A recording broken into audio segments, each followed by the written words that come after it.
Merci d'avoir cliqué sur la vidéo. Si mon travail te plaît, n'hésite pas à liker, partager et à t'abonner, bien sûr. Et pour le reste, j'espère que la vidéo te plaira. A plus.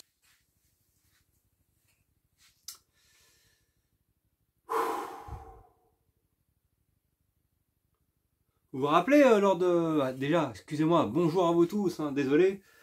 Est-ce que vous vous souvenez que lors de mon gameplay découverte, j'émettais des doutes sur ce NBA 2K24? Ben, doute confirmé. C'est même plus des doutes, là. C'est une immense merde. Voilà, je vais aller très clair dès le début, je vous annonce la couleur. C'est une merde incommensurable que je vous conseille de fuir comme la peste et de boycotter cette boîte de merde de Touquet qui ont réussi à saccager ce qui de base était un super jeu de basket en un jeu arcade totalement osef, pourri, injouable, incohérent et inintéressant.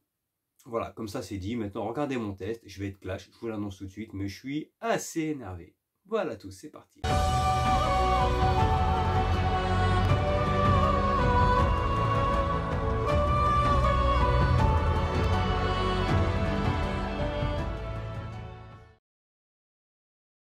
Et donc les amis, enfin le test de ce NBA 2K24. Qu'est-ce que j'en ai pensé? Je vais être virulent à un point, vous ne pouvez même pas imaginer.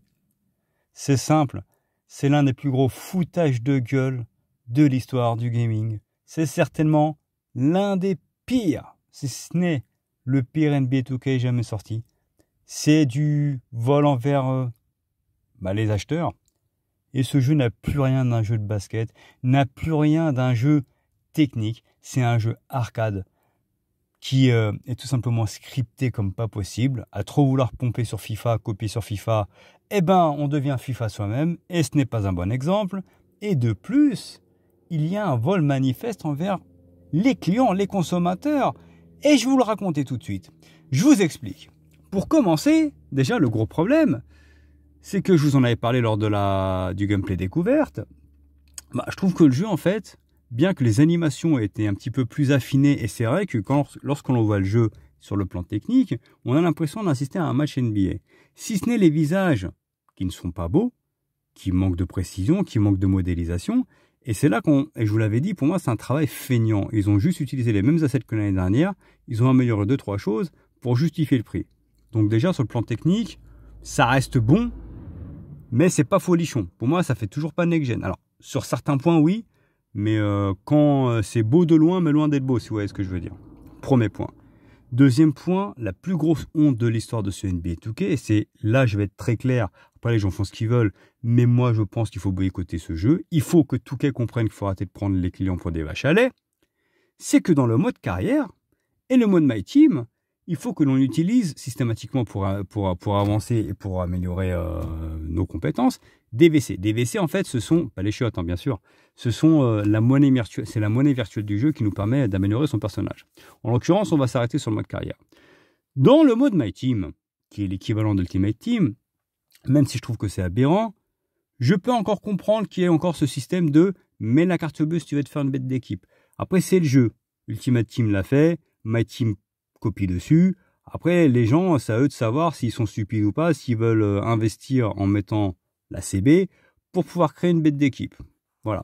Par contre, dans le mode ma carrière, c'est une honte. Alors déjà d'une, je tiens à préciser que de base, l'NBA 2K avait toujours eu un mode ma carrière très intéressant, scénarisé, où justement tu avais ton joueur qui démarrait en fait, on va dire du bas de l'échelle, progressait, était drafté, et ensuite notre rôle c'était d'essayer de trouver une place en NBA. Et c'était top. Là, pour le coup, le mode carrière, en fait, il n'a pas de scénario. En gros, tu commences déjà dans l'équipe de ton choix et tu commences déjà dans le 5 majeur de ton équipe. C'est-à-dire qu'en vrai, tu n'as aucun challenge. Tu es déjà un joueur NBA. Donc, en fait, où est l'intérêt, en fait? Alors, effectivement, après, il faut que tu améliores tes stats pour pouvoir être top. Mais au final, je trouve que scénaristiquement, ils se sont pas foulés. De plus, et c'est là où je viens et je parle de la plus grosse honte de l'histoire du gaming. Dans le jeu, du coup, on a des badges. Des badges nous permettent justement d'améliorer notre personnage, que ce soit par exemple en tant que dribbleur, en tant que shooter, en tant que défenseur. Ces badges, en fait, plus on progresse et plus nous permettent de gagner de l'XP.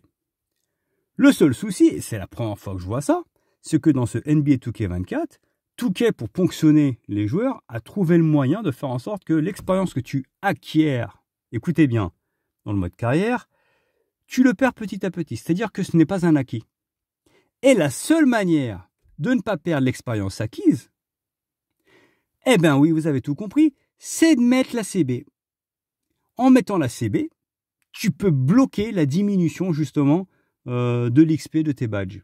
Si ça, c'est pas du vol, en gros, il t'oblige, si tu veux te consacrer au mode carrière, passer du temps sur le mode carrière, bah, il t'oblige tout simplement à utiliser la CB pour ne pas perdre ton XP que tu prends du temps à gagner quand même.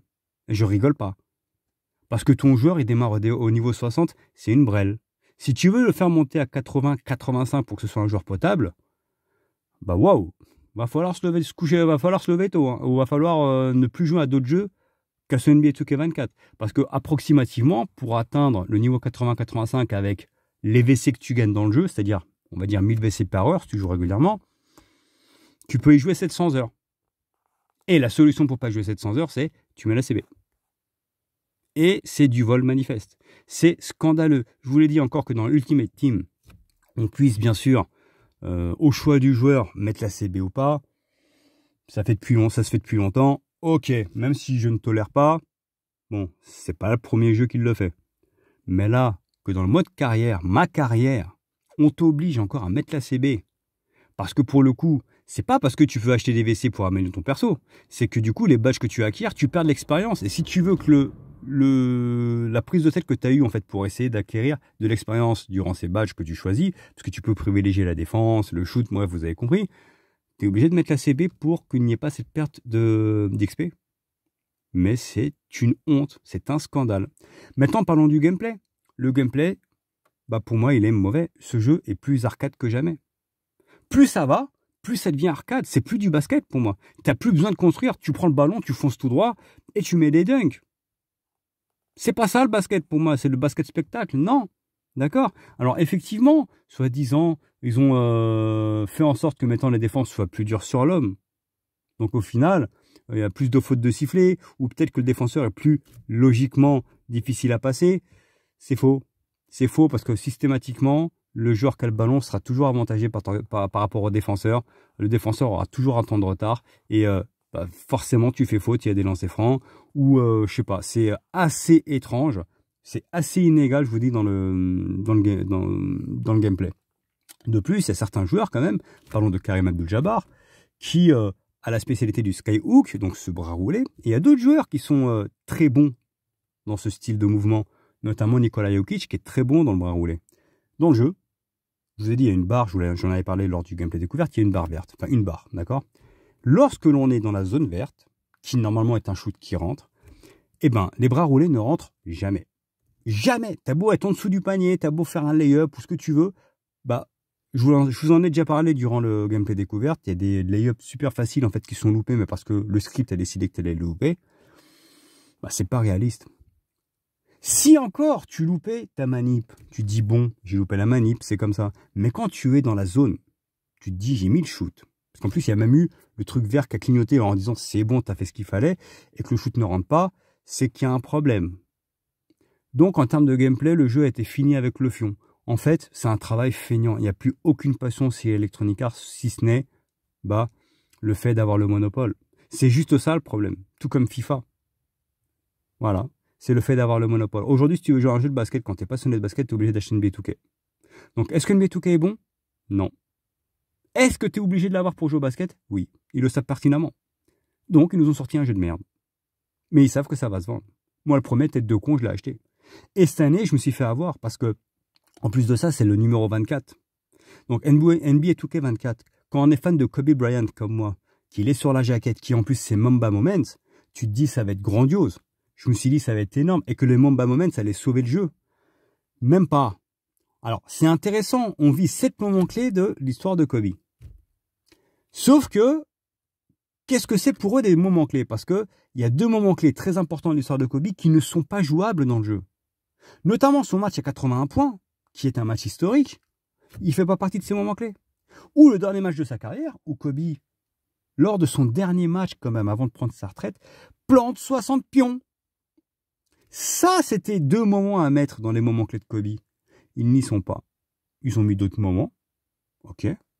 Mais pas les vrais, pas des moments marquants de l'histoire de Kobe. Même ça a été foiré. Donc, qu'est-ce que je retiens de ce jeu? La déception, et je suis dégoûté qu'il l'ait fait sur 2024, parce que c'était l'année de Kobe. Parce que c'était le maillot de Kobe, il avait le 8 et le 24. C'est pour ça qu'en fait, il est sur la jaquette, et parce qu'en fait, il y a l'histoire de Kobe, enfin, les Mamba Moments, comme ils le disent. Même ça, c'est foiré. Ultimate Team, j'en parle même pas. C'est pourri. Enfin, My Team, vous avez compris. C'est pourri, moi je joue plus, parce que de toute façon, maintenant, si tu veux faire une équipe, tu es obligé de mettre l'argent au portefeuille, donc moi, c'est niet. Le mode story, je vous l'ai dit, tout bidon. Même scénaristiquement, il est bidon.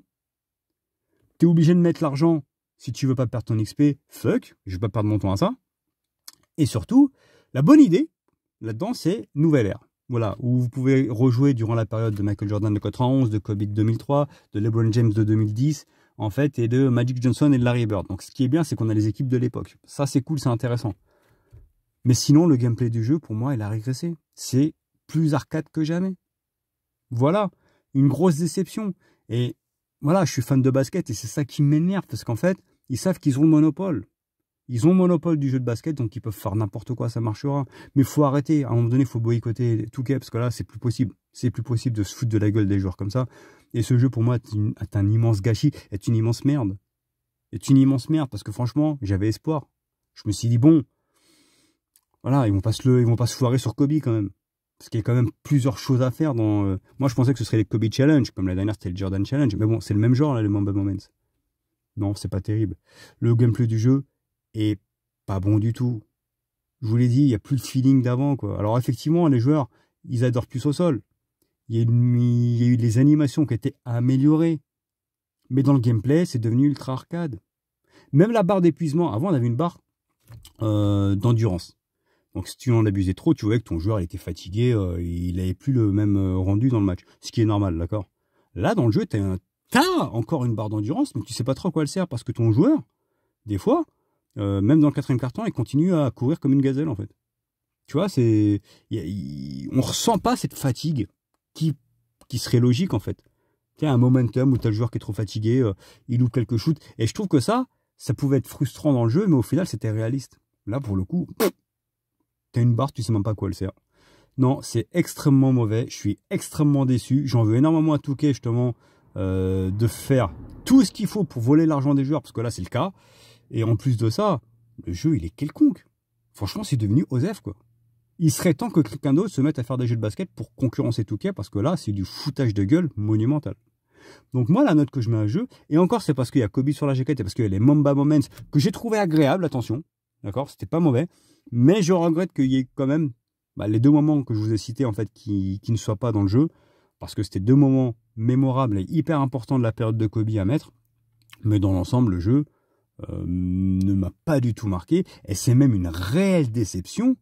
Je me demande même si c'est pas le pire NBA 2K de l'histoire. Et voilà, s'il n'y avait pas les Mamba Moments, ce jeu n'aurait pas la moyenne, pour moi, parce qu'il ne la mériterait pas. Donc, objectivement, je vais juste être gentil parce qu'il y a Kobe, parce que j'ai passé les bons moments que les Mamba Moments, mais le jeu, je ne vais pas y jouer comme toute l'année, comme je l'ai fait avec les autres. Même en jouant avec mon fils ou avec mon frère, par exemple, en jouant en ligne, le jeu, il n'est pas amusant pour dessous. Donc, à fuir comme la peste. Ce jeu, pour moi, et je vous le dis, parce qu'il y a, voilà, c'est le numéro 24 avec Kobe, l'histoire de Kobe, je lui mets 11 sur 20, pas plus. C'est une terrible déception, c'est limite une merde, franchement, voilà tout. C'est mon avis subjectif, hein. Je donne mon avis tel qu'il est, je suis pas là pour vous vendre du rêve, j'attendais beaucoup de ce jeu, je l'attendais énormément, et au final, j'ai l'impression d'avoir été bafoué, voilà tout. Likez, partagez, abonnez-vous les amis, ciao ciao.